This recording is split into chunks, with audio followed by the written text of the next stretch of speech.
The following episode explores themes surrounding religious trauma and sexual abuse that may be unsettling to some listeners. Please take care and use discretion while listening. Your well-being is important to us.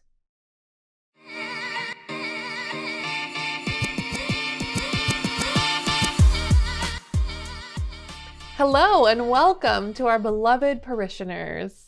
I'm Ashley. I'm Bailee. And this is Praise Be to Pod. Nailed it. We did it. We really did it. We're getting better and better every time, I think. Would you agree? Thank you so much for joining us. Now, Bailee, what's on your heart? Okay, so we got our first episode back. Yes. And it was so fun. It was so cool to see us. We're both obsessed with ourselves. So like it was just so much fun. Or I am, at least. Maybe I shouldn't speak for you. But we're girls still. And we're still girls, and we still are fighting the good fight. And we were kind of like not super happy with our double chin action. It bummed exactly. Now I feel like really just like, yeah. Anyway, I am insecure about everything, like the average person. Yes, because we're girls. And it reminded me of this like inner dialogue that I've been having with myself lately about how I feel about getting work done. Because I feel a little conflicted on it, because normally I'm the kind of person who's like, it doesn't matter what you do whatever you want to do.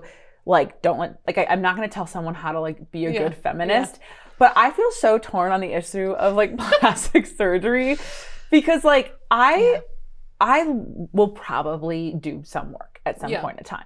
Like I'm not gonna, like, I'm not above it. Like I probably will. And also like it feels a little bit like an individualistic approach to like dealing with like an insecurity, because when I do something like that, I'm now gonna make it harder on a grand scale for other people to like accept. Like I'm just now moving the dial even like further, participating in moving the dial further away from like attainable beauty standards, where it's just like, I don't know, like if I have a daughter and she's just like, Mom, why do I have 10 chins and you have none?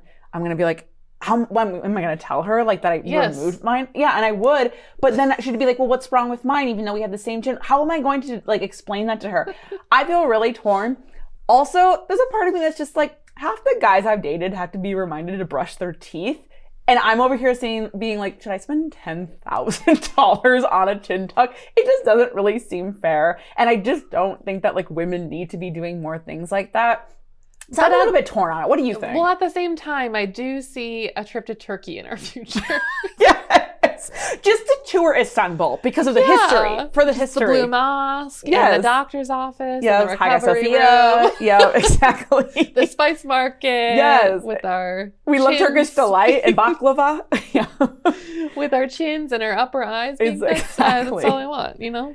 Yeah. I think as a person who is now in her 40s. You don't look a day over 21. I would definitely say I'm open.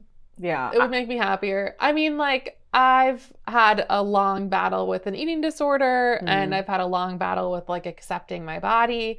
And the thing that that's really gotten me out of the dumps in certain times is thinking and knowing this is the only body you'll ever have. Yeah. Because a lot of times I would wish and wish and wish that I was someone else, or I looked like someone else, or I looked different. And I was like, this is the only one I get, so I need to accept it and move on. Yeah. But at the same time, do I need to accept seeing my double chin every week in the podcast I've chosen to be in? Like, maybe not. Like, maybe I could take a trip to Turkey. So yeah, I do see that happening in my future. Yeah. I totally get that. I just feel like so like frustrated sometimes, where it's just like, I'm not making this podcast to look hot and to like build an OnlyFans audience. But like it wouldn't hurt. But also it's like, why does that still have to like live in my mind? You know how many more things I could do? Like if I was a guy, I would not care. I would not care about whether or not I had a double chin. And sometimes I'm just like, I don't know. I just like get a little bit worked up about it. And then if I do that, then there's going to be something else I need to do. And then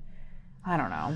Well, and I've listened to lots of podcasts for a long time, and these beautiful, beautiful women say all the same things. They're like, I was on Good Morning America. I was on the, whatever famous show there was. And what was I thinking about? Not that this is an amazing accomplishment, but that I looked fat. I hate that. You know, and it's like, why can't I just accept that this is a great accomplishment? Like, yeah. You know, I know that there will be like little trolls out there trolling our podcast, but that means we've made it. We get a troll. I guess so. If someone has something to say about my chin, it means that someone cares about my chin. And I'll just get that amazing feminist Drew off TikTok. I'll just like send her to our page, and she'll like she can take care of it. She can just clean the streets for us. Yeah. Fair. Okay. So speaking of plastic surgery, yes, what is on your heart? Do you know where it's very popular to get plastic surgery that you wouldn't expect? Texas? I don't know. Utah. Oh, actually, that makes a lot of sense to me. I could see that. Yes. Mm-hmm. So, like doing ministry in northern Arizona, I learned so much about Mormon culture.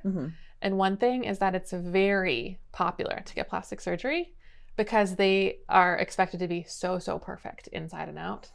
That like they're so beautiful. Like Mormons are crazy beautiful. Like, and going to Salt Lake City or something, like if you go to a mall, it is crazy because you just see like the same person over and over again. It's kind of like that poster that they had, I don't know, it was like maybe 10 years ago, they had a poster of like all the pageant nominees in Korea, and they all looked exactly the same because they all got the exact same plastic surgery. Oh, they all had like the same facial structure, the same eyelids, the same hair color. Like it was crazy. It's kind of like that in Salt Lake City. So the reason I'm bringing this up is that The Secret Lives of Mormon Wives is back on Hulu. And season 2 is out this summer, and I could not be more excited. It's one of the best reality shows. There's only one season prior, and there's only 10 episodes a season. So anyone can get in and get out. Okay. It is a good shocker. Would that be a good gateway for me to get into reality TV? It's wild. It's very like crazy religion stuff, lots of scandals. It's all about these like super hot girls who are on, they called Mom Talk. They were like TikTok stars. Yep. Yeah. Oh, highly recommend. Wow. Highly recommend. Okay. Yes. Well, that would maybe interest me because I feel like the religion component would be particularly a lot of them talk about their plastic surgery as well. Oh, and I love talking about plastic surgery. Yes. I also think people should talk about it if they get it, if they're comfortable, just so that you know, like, oh, wasn't born this way or whatever. Yeah. So soon you'll be hearing from me about my trip to Turkey. All right, I love it. I love it. I love it. Okay, so today we're talking about summer camp. Yes. Since we were both summer camp attendees. We were. What was your summer camp experience, like specific to like religious summer camp? Yeah, so I talked about it a lot in my origin story in like episode 2 or 3. But I did go to a lot of camp starting in like 4th grade, and then I worked at the camp all the way through college. A lot of my friends from high school went to Young Life Camp, the lukewarm Christians that I was friends with. The ones who didn't pray in tongues or raise the dead. Yeah, they just losers. Like had a lot of money and got to go on zip lines. Yeah, that's not okay. Well, I was back on the Zumbro River on an inner tube or a tire swing, which I have a photo of that we'll show. And one time I did go to a nicer camp in Minnesota that was like more expensive, but a lot of my church was going, so I went with them, and we got to have a swing dance. That's so cute. Yeah, because Christians love swing dancing. They do love to swing dance, yeah. Yes, because it's not too intimate. Yeah, no, you don't have to have really. You just have to be like a loser. But damn, that camp high Jesus feeling was like it's drugs. Nothing else. It's drugs. It's drugs. It's drugs. Yes. It's better than drugs. I was like, I'm so high on Jesus, I'm going to go home and be nice to my mom and dad. I'm a changed teenager. And I just had this memory unlocked of when I was like 16. I brought my sweet Catholic boyfriend to my like crazy Christian camp. Oh no. And poor Jeff, he got really into it. Bless his heart. And he burned his CDs, his secular CDs. You had to burn them to be better for Jesus. And he was like, I don't need to listen to Blink-182 anymore. I can listen to Reliant K. Oh, by burn, you don't mean like copy. You mean like literally threw cast burned into the fire. Wait, I totally thought you meant like made a copy, and I was like, okay, yeah, you meant like purified by yeah, fire. Like you have to get rid of like your evil books and your evil music and your evil other things of the world. Oh, I'm familiar. Yeah. I'm assuming this practice is probably around like Playboys, but for some reason it made its way to like Christian camp. So R.I.P. When I was at IHOP, they made me burn my copy of the Quran. Oh my God. I was so upset. That's just not doing good research. It's offensive. It's very, very offensive. It was so troubling. Bizarre. Yeah. Did they make you burn your Book of Mormon? I didn't have a Book of Mormon. I was interested. I love those Mormons. I was just like very interested in the Middle East, and I wanted to learn more. I was just it was like really academic curiosity. Yeah. How dare you? I wasn't practicing Islam. You were just opening a doorway. I remember just being like, this is like so offensive and in hindsight. Sorry. Did you ever have swing dance at camp? No. Oh. Did you do anything else? Did you go to camp? Oh, I went to camp. Okay. We're Minnesota girls. We did. Obviously. Yeah. So I loved camp. I would think about camp all year round. I would plan my outfits out like a year. Oh, yeah. And I would like literally be like, I'm going to bring this body mist and this load. Like I was so in it. This sheet set. Yes. Yes, exactly. Yeah. So we went to this camp called, I'm just going to say it, because I loved this one, Lake Beauty Bible Camp. Uh-huh. It's in central Minnesota. Yeah. And I had so much fun going to that camp. Our church would go. I think some other churches would go as well. That was so much fun. And that was the first time a boy ever told me he had a crush on me, which is crazy because I was a mad horse girl at the time. I think I was, we're going to show a photo of me at camp. Imagine being a little boy and being like, that's it. That's my girl. You know, my cousin went to Lake Beauty Bible Camp. So was it him? Was he on the count of three, let's say his name. No. Brandon. Wait. No, I don't think so. But it even gets cringier. My cousin is the one who tried to like set us up because he came up to me and he's just like, someone has a crush on you. And I was just like, holy. I was like, what? I could not believe it because I was wearing. Amazing. I had my little stuffed animal horse. Like I was such a horse girl. But I loved it. That was super fun. So I loved that camp.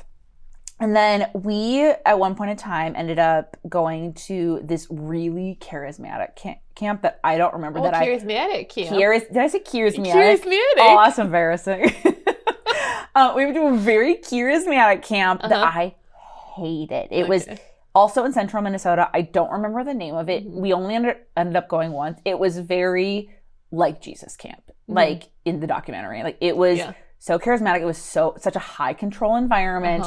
It was such an upsetting experience. I can talk more about it later. But then after that, we ended up going to this really cool camp in Oklahoma City. And it was like such a fun experience. There were so many hot guys. It was like pretty charismatic as well, but it was like flashing lights. It was like Hillsong, like everyone was hot. Yeah. It wasn't the charismatic I was like used to. That was like tent revivals and like buildings with no plumbing. It was like stuff. Low V-necks and it was made it sexy to love Jesus. Yeah. So that was so fun. And that's where they did like an object lesson where they like imitated what it's like going to hell, where they turned off all the lights and had all of these flashing lights going on at the same time. And I was just like, oh, this place sucks. But I never wanted to go to hell afterwards. So I guess it was effective ultimately. So yeah, I loved it. And I also had major beef with another camp. I think they were like a Baptist camp. I'm just going to out them because I really didn't like them. Camp Lebanon. I used to work there actually, but they were like a Baptist camp and they were like the elitist version of Lake Beauty Bible Camp. And Where was that? It was on Cedar Lake in like Uppsala, Minnesota, Camp Lebanon. It's like a nicer facility. And I knew some people that went, but it was like a lot of people there was like the Baptist faith communities that turn their nose up to the charismatic ones. Yes. And I will say like when I worked there, I did not like the people I worked with. Like God. I honestly like catch me outside after this. Like I had so much beef. That's why I don't mind like literally calling them out like this because like I did not like that experience at all. But Lake Beauty Bible Camp, I really liked them. I really did love my camp days. And I still keep in touch with a lot of people from camp. Camp Victory. if you're out there. Represent. I know that we've taken some very diverse paths since camp, and I would love to hear more if anyone wants to write in. Yes, that would be very fun. Yeah. But we, surprisingly, are not going to talk necessarily about our summer camp experiences. We were initially planning on doing it. That was the title of this episode that we were planning. Exactly. We were going to call it like Church Summer Camp. But to prepare for this, we were like, we should watch the documentary Jesus Camp, which was like early 2000s Academy Award nominee or winner. I don't remember. Documentary. We gave you the homework assignment last week to watch it. So we were watching it to like take notes and like remind us of our summer camp experience. And then while we were watching it, we were just so enthralled by it that we were like, we should just do our episode on Jesus Camp. Yeah. Because it's more interesting, yeah, I would say, than our camp experiences. Shocking. It's wild. There's so much to talk about. And it's also just excellent. It's such a good documentary. And I thought I'd already seen it. And then when we were watching it, I was like, I've never seen this before. This is shocking. Yeah, I had seen it, actually. So I had seen it when I was like a younger adult. And then I had this wasn't an experience where I saw it, but I went for like a semester. I went to this like arts high school for like theater, and it was like a very progressive environment. I had to beg my mom to let me go. Liberal. Very liberal, yeah. It was definitely like a catalyst experience in my life. But we had a class that we had to like pick a documentary to do like a report on, and there were like a few different options, and one of them was Jesus Camp. Amazing. And so I was like, I'm gonna do that one. That would be so interesting. And I started it, and I had to stop because I was so mortified by it. And knowing that everyone in the class would, or the people who would pick that documentary would watch it and then know that was my experience. I started like hyperventilating. I felt so much shame. And then like the next like class where the people who were assigned that documentary talked about it, they were like, it was so weird. And I literally remember like tearing up in class because I felt so much shame about it. And so I didn't watch it until an adult. And like now I have a different perspective because I was still like in the Pentecostal church at that time. So that was like I didn't have like a good taste in my mouth because I felt really isolated in that experience. But then when I watched it again as an adult, I actually knew some of the people in the documentary. Oh, wow. Yes. Well, we could talk about that later. Yeah. But yeah. I remember this girl from camp, Victory, later saying, when did this come out? Early 2000s or something? Yeah, I can't remember the year. So it must have been like on Facebook. It was during the War on Terror because that was a big theme of it. It was Christian nationalism. It must have been on Facebook. She posted like, oh, if you want to know what my childhood was like, watch this. I was in a cult or something. And I was like, a cult? That's dramatic. And I'm like, no, it's pretty similar to your childhood. It's pretty similar. Like, now I can see what you mean. And at the time I was like, yeah, right. And I didn't really understand. So we are going to introduce some of the characters of the movie just because we might talk about them throughout. So there was Levi, the cute little fervent preacher with a rat tail. Yes. He was the one that like was practicing his sermon at one point in time and then got to give it in front of everyone. Yeah. And he's also the one who goes to Ted Haggert's church. Yes. I think it was his New Life in Colorado. Yeah. And then he was like, Ted Hagger was like really condescending to him. Yeah, kind of rude. Very rude. He was like, oh, you're cute, so you can get by on this. Yeah. And like, and also like, he was basically like asking him, oh, are you any good at preaching or whatever? And the kid's like, oh, I don't know. And he's like, I guess you'll find out later on in life or something. And I will say, like, that kid was actually pretty charismatic. Like, for a young person, like, he could really, like, speak pretty, like, articulately. So, to me, I'm just like, he probably crushed his spirit a little bit. And he actually was a relatively gifted kid. Very precocious. I think who made me the most sad, though, watching was Rachel. She was, like, evangelizing to strangers throughout it and expressing, like, really strong opinions about non-charismatic churches. Like, she was very, very, very opinionated as a 10-year-old. And, like, really precocious and passionate, and I just felt sad that she was so invested in something that she was like kind of brainwashed into. Yeah, and you could tell a lot of her sentiments she was regurgitating from like things her parents said. But it was so frustrating because it was a lot of things that like clearly were going to isolate her in life and like push her socially past her comfort zone, like evangelizing to people at the bowling alley, like strangers, full adults, like just adults, 10. Or like even talking about how like, oh, these other churches, like they don't like worship like we do. You can tell that she was taught a lot of like a superiority complex, which we were taught that too. There was a huge superiority complex in the charismatic church where like we were the ones filled with the Spirit. We were the ones willing to put ourselves out there, isolate ourselves for Christ, and do like bold acts of faith. Mm-hmm. And then if you remember Tori, she was 11 and she was the one who was like dancing, and she was worried about like dancing for the flesh. Well, she was the one that was just like I don't listen to like Britney Spears and like I don't know who the other person. Harlots. Yeah, basically she was just like that worldly secular music. That's of the flesh. Like I dance for the Spirit, but there was that really heartbreaking line. She's like, I will admit, like sometimes I do dance for the flesh. You could tell that she just loved to dance, and it's just like, why did her parents have to be like, don't dance for like secular purposes? Like she just likes to have fun. But I was taught a lot of that too. Mm-hmm. And then there was Andrew, who was like a little bit more of like the doubting kid who was kind of like asking questions. Andrew. Yeah. Mm-hmm. And was more like confused about things. Yeah. Well, there was that like more of a free thinker. A free thinker, yeah. And I was an Andrew growing up. Like that was a very good representation because I had the Jesus camp experience that was very identical to my religious upbringing. Yeah. And who he was in that moment, I really felt for him because there was that like one time where he sits down, he's on the microphone, he's like, sometimes I really struggle with faith and it's hard to believe in God because like you can't see him. Mm-hmm. And then everyone around him was acting really like weird towards him. And I'm like, that's actually like, even if you are a Christian, that's a very legit expression of doubt that was still very reverent. Like I was really upset with how he wasn't received very well in that moment. Yeah. Mm-hmm. And then the star of the film, Becky Fisher. Becky Fisher. She's the director of the Kids on Fire camp. Mm-hmm.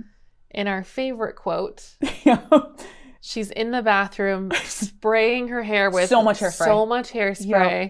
And she says, I get exhausted doing this. And it's maybe the only truly authentic moment we see her in because everything... And like truly relatable. Yes. If you've ever been a woman doing your hair in the bathroom, it's too hot. And it's so funny because it takes place right before like this moment where she's just got her eyes glazed over in the mirror. She's just like, I get exhausted doing this. Peak comedy. Peak comedy. I loved Becky Fisher. She was wild. I have a lot to say about her. I think she's a very compelling character. 100%. Absolutely. So I think when this documentary really takes a turn is when you realize that the documentary makers are making a comparison between the militarization of faith in children and the evangelical army that's being risen up and the war on terror, political like uprising in the United States, right? Which we can see watching it today was really hard. It was prophetic, honestly, because there's voiceovers of George Bush like appointing like pro-life Supreme Court justices and basically like outlining the plan to take over the country that like at this time like now Roe v. Wade has been overturned. And we thought like there's no way. And it was like they were talking about overturning Roe v. Wade and we all thought that would never happen. Yes. And it's a plan that was like from the beginning. Mm-hmm. So it was really hard to see them really take on children kind of as this military and this army and just like making it really intense. Mm-hmm. And that was a very common, like, I don't know if you experienced this, but that was a very common like type of teaching that was taught to me, was like this obsession with like raising up a generation to like redeem the country. There was so much prayer for America, and we were always told that we would be the generation that would like stand out and take back the country, like make the country on fire for God. And it was like basically like this is like gonna sound intense, but like creating child soldiers for God. Yeah. And there was so much like these kids were fasting, as in not eating for like days at a time. Like it was an extreme militarization and like breaking down of like really any like inclinations they had. Like that girl couldn't even like dance for herself. Yeah. Everything had to be for God. Like it was very sad. It was really hard to watch. And I think that's a more charismatic ideology. Like I didn't really experience any of that as a kid. Yeah, that was most of what I saw experienced. It more as an adult, and then later working in a ministry that served children, I saw it a lot.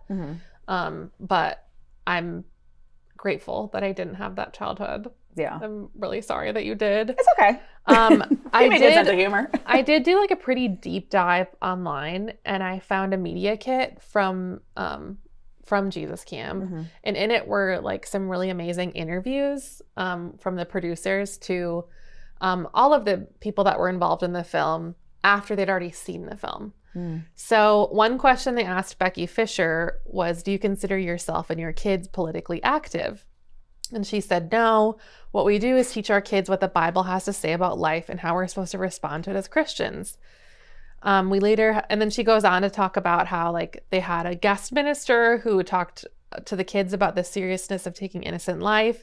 And the Bible says this and that, and led them to pray for the end of abortion. But then she goes on to say, but this is not really about politics. This is just good Christianity and standing on moral principles. And that person was Lou Engle in the film. Yes, who I was taught under when I was at IHOP. Actually, I recognized him when he's on screen because he is not, I think, directly affiliated with IHOP, but he clearly does work in like the Missouri, Lee Summit, Grandview area, which is where the IHOP HQ was. And so I was taught under Lou Engle. And one of the things that's really like tough to watch, and I remember thinking about this when I was younger watching it, is like, I really liked Lou Engle. He was very, very nice to me and very, very kind. He probably wouldn't remember who I am, because we didn't have like a personal relationship, but like he was around, but he was so deeply kind. And you can also see his kindness, I would say, even he's one of the more calm people. Yeah, or just like, you could tell, like, I think he just truly believes that abortion is murder. Yeah. And wants to stop it to end. Yes, wants it to end. And so it's this weird, like, what he is doing is so harmful and also, like, so earnest at the same time. Is he the one that pulled out, like, tiny fetuses? So he has this, like, box where it's, like, tiny fetuses of, like, at the different stages of one day to whatever days. Yeah. But it was made to be, like, really simplistic. Like, this was, like, really crazy, too. So when I was at IHOP, I didn't personally do this because I was really conflicted about the abortion issue. But we had people from our little, like, cohort internship go protest at Planned Parenthood, but they did the red tape over the mouth, and then on the red tape it just says life. The kids do that. Yes, they do that. That's from that like movement. But the reason why they do that is because they're like, we are not there to shout at like women who are like going into the clinic who are about to make like a really tough decision and who are probably very likely experiencing turmoil. We're just standing there as like a stoic presence. And like, so there is, it was so weird because there still was this desire to be kind. Yeah. It wasn't That's much more respectable than what we see now. Yeah, like, absolutely. So it was very, like, it was very earnest and, like, very interesting. I really struggled with, like, the emotional manipulation and authority that was in the film and that I've seen happen and see continue to happen. This isn't something that was only happening in the early 2000s. Like, this is still happening now, and it was just really hard to watch. I know that being in this world for a long time, there's a very significant focus on evangelizing to children between the ages of 4 to 14, because if they get saved during those times, they're more likely to remain a Christian throughout their life. Yes. But what I'm seeing from this film is that they're easily indoctrinated at those ages, then they'll continue to like carry those beliefs and that shame with them so that they feel sad when they have to make a decision or, you know, it was just really hard to watch. I agree. And I noticed this too, that like the kids were like this kind of goes into like what I was talking about in like a few other episodes ago, where we're talking about how like kids in this environment are sheltered and not at the same time, because there was so much like overexposure to like the like pain of the world that was put on their shoulders to be like, you're the generation that's going to change it. So there were so many shots of kids just weeping and crying for the end of abortion. Overwhelming, Yes. And then also having like seemingly very authentic spiritual experiences. There's that one shot of that girl whose like tears are just rolling down her face and she looks like she's kind of in a trance. Her pupils are like really dilated, like at drug level, like not just normal dilation, but like filling up almost her whole like eyeball. Like it really is wild. It's kind of like spooky, but something like they'll even say like, you know, they believe that like kids are very, I don't want to say put on a pedestal in the charismatic movement, but they are definitely used as tools for spreading it, because I think of how impressionable they are and how open they are and like how much faith they have, really. Yeah, I think something that hit me, which isn't a thought that I've been able to like form. I've felt this way for a while, but it isn't a thought I was able to form until I watched this film. It looks like it feels good to those kids. Yes. The crying, the worship, the speaking in tongues, Sure. they're clearly having these emotional and euphoric experiences. Mm-hmm. And I get that because I've been there Mm-hmm. and I've experienced that. And those highs are so real and so intense, those spiritual experiences, like when we were just high on Jesus after camp. Mm-hmm. But you're also a kid and your brain is still developing Mm-hmm. and you're still very like impressionable. And children who aren't able to like choose these ideologies freely, Mm-hmm. they're immersed. I wrote a lot of this down because it's like so complex. They're immersed in these environments where questioning is punished, and doubt is framed as sin, and conformity is equated with virtue. Yes. And so there really isn't a way out unless they go down this path that's made for them. But what makes it so dangerous is that almost feels similar to like abuse. Definitely. Like sexual abuse is so complex because it's something that feels good, but when it's against your desire, you're confused or you're not you consenting to it. Yeah, Or like you're you too don't, young to consent right. to it. Mm-hmm. That's a good correction. Like Mm-hmm. you don't necessarily want it, but it feels good. Mm-hmm. And Or so this you just just maybe like feel painful, so there's a confusion. Yeah. Well, and if it gets to a certain point, you might feel these things in your body that you've never felt before. Like it just is very confusing. Right. And there's almost something about this that felt similar because like they're on this spiritual high and they're being conditioned to like have these things happen. And when you're like emotional and spiritual systems and physical systems are all being hijacked at the same time, like I think that really gets in your psyche. Yeah. And I just don't think that they're old enough to have the consent or the agency to do this. And it's not like I think, oh, kids shouldn't experience religion until they're 18. Like that's not what I'm saying, but I'm saying this hyper militaristic, is that a word? Military style, you know, Christianity or any religion. It almost feels like child soldiers. Literally, yeah. You know, being like brainwashed. Like Uganda or just this part of life where like they don't really have the agency to decide whether or not this is right or wrong. They're told this is right or wrong. And the kid who was doubting was like treated differently. He was, yeah. Even though he was like asking, like he was like, I felt like the most appropriate of the kids were fun. The kids didn't do anything wrong, but like he was the one that was just like, oh, sometimes it's hard to believe in God because you can't see him. That is a very like honest, like obvious. Like I think that like if these Christians were honest with themselves, they would also admit that not seeing God is a barrier to faith. Yeah, I don't necessarily think that they're choosing this. Yeah. I feel like it's being chosen for a lot of them, especially the ones that are like also homeschooled or like they really don't have any outside experience but church people and church camp. It kind of freaked me out, and I feel like if this was happening in another country, we call it brainwashing. Or a different religion. Yeah, or a different religion, then it's bad.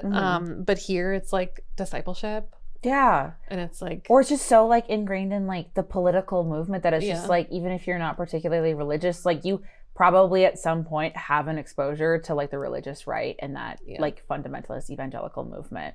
Which is another thing too that was always such a frustrating thing for me growing up, and I feel like that documentary really articulated it, is that when Becky Fisher says that what they are doing is not political, that is so interesting because that is such a common thing that evangelicals will say about like the political things they believe, where they're like, well, we're not political, like we're not Republicans, like we just vote on Christian values, and whatever candidate has that, we're gonna vote. But they're conveniently like all Republicans. So like I literally remember like us having like a piece of paper at our church that had like, here are the issues and this is what the different candidates believe. And the way it was worded was just so clearly coming from like the far right's messaging.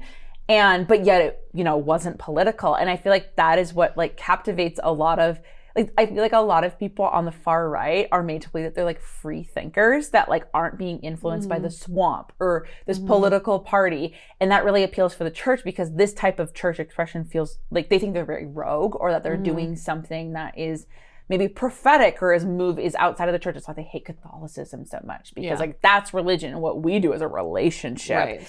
And so they act like they're like not being like influenced, and they're made to believe like this isn't political. Like we're not trying to do anything other than what God is telling us to do, which is like so dangerous. And I feel like that is maybe the connection that the documentary is making too, is like how much the far right has been able to like just captivate deeply religious people. I remember when I went to college, I became liberal. Ooh. As all of us who go to state school do. Yep. My dad was so disappointed. Yeah. He's like, you go to college and now you're a Democrat. I know, you read one book and now you believe in human rights. It's a slippery slope. I remember I still worked at camp, and I had this like very curious camper when I was a camp counselor ask me, I don't understand the difference between a Republican and a Democrat.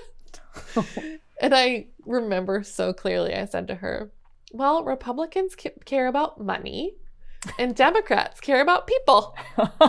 And someone overheard me. They're like, whoa, whoa, whoa. Like, let's not go that. Let's not that simple. And I was like, is it though?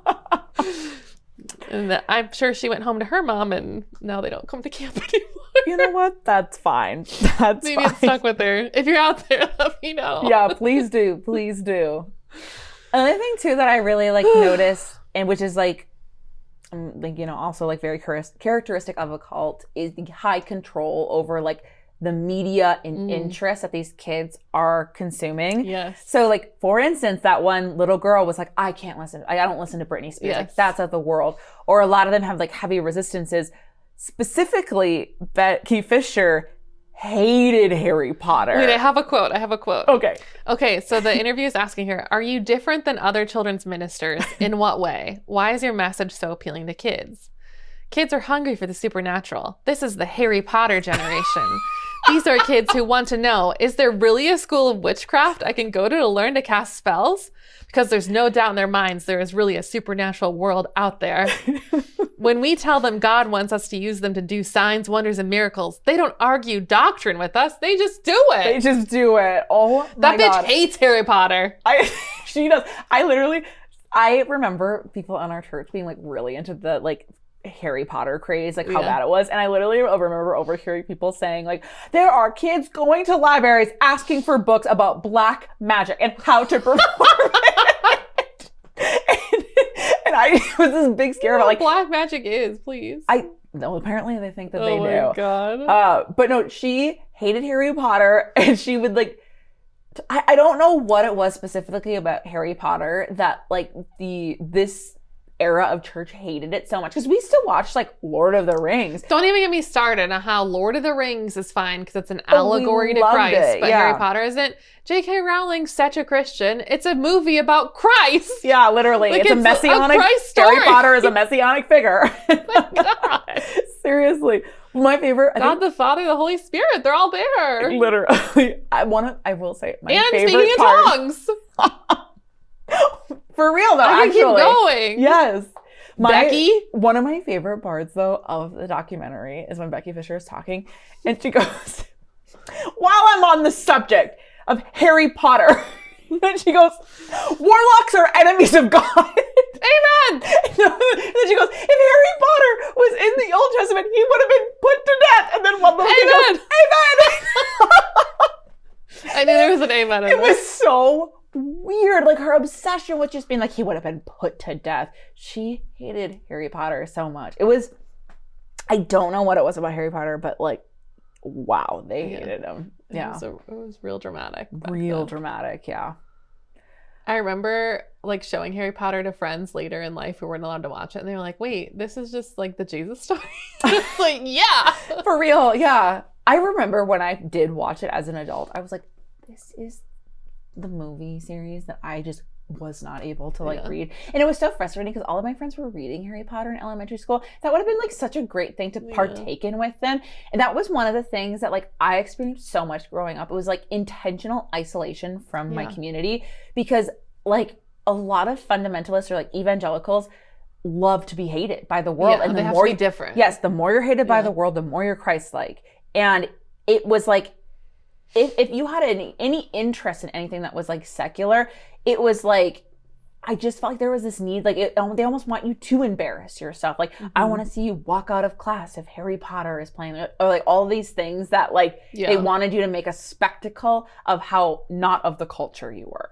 Oh my God. I remember my dad getting so mad about like finding out my homework had to do with evolution. Oh my God. Yes. And I was like, what? Who cares? Yes. I used to get so mad about that kind of stuff. Oh, it was so upsetting. So upsetting. So obviously this film like really highlights Christian nationalism, which we don't need to go into here. If we want to, we can do a separate episode on it. But there's a lot to say about it for sure, especially right now. There is a lot just that connects today. So I hope you all watched it. Yeah. So is there any advice you'd give to your younger self who would have gone to this camp?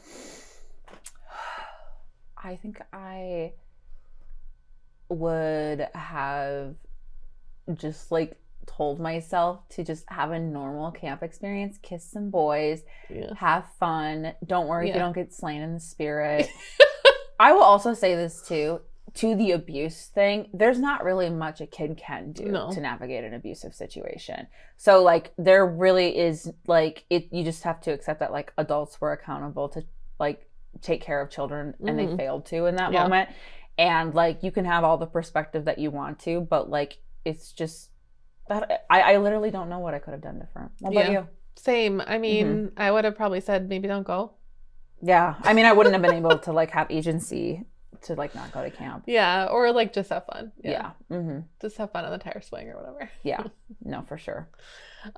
So we do have a little update from the internet. I don't know if this is a good source or not, a reliable source or not, but from the internet search that I did, Levi, our rat tail sporting preacher, says he's still involved in ministry work, and he had some roots of IHOP in there. Yep, he was an some IHOPper. Traces of IHOP.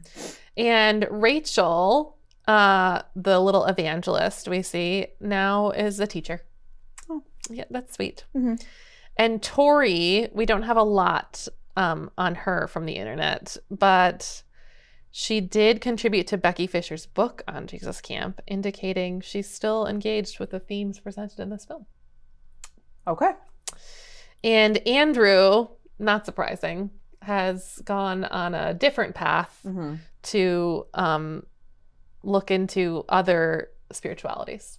Yep, he's fallen kind of like away from the faith. Yes. He seems to have a very he's backslidden for sure. He's backslidden for sure. He seemed to have a very like gentle. He was just like, I'm sure that they were doing the best that they could, but that was pretty weird. Yes.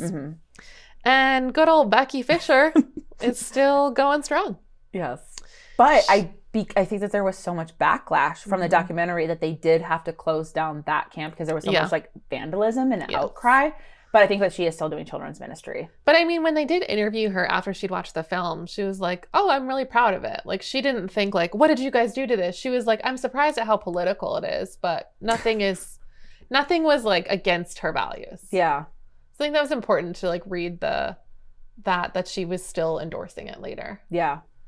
And also like interestingly enough, I don't know if I think when I first saw it, I was like, why is this so political? It's actually now looking back that I'm like, oh, the people who wrote it saw what was being done. Yeah. And the narrator, I don't know if he's a narrator, but he's that like radio broadcast person. He's calling it out at that time too. So I think that they were just like noticing something in the culture that wasn't being talked about. Because this was, like we said, during the War on Terror. Like Christian nationalism was like next to godliness at that point. Yeah. And no one was really criticizing being overly patriotic and combining your religion with it. So it was like very counterculture, this documentary at the time.